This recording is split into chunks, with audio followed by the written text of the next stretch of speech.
Ces civils ont été tués à Maïtiki, Mapasanka et Sayouni dans le groupement Batangimpaou, à la limite avec la province d'Ituri, confirme Djamali Moussa, président de la société civile.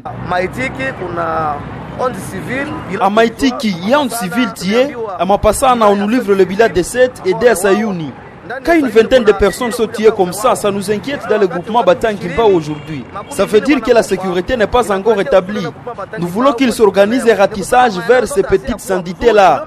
Qu'on fouille la brousse au lieu d'attendre les formations dans leur position.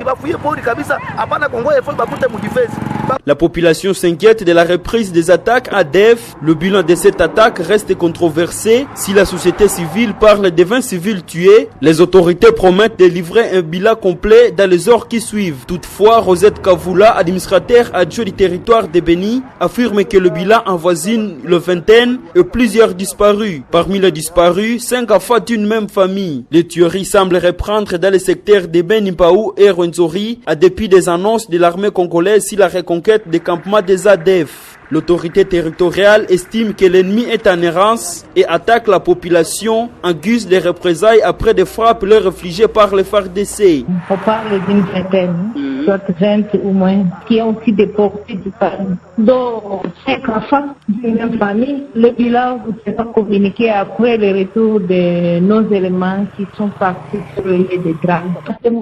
Qu'on a délocalisé, délogé de chez lui, il court partout, souvent rien souci. Parce qu'on a tiré aussi beaucoup d'éléments ADF.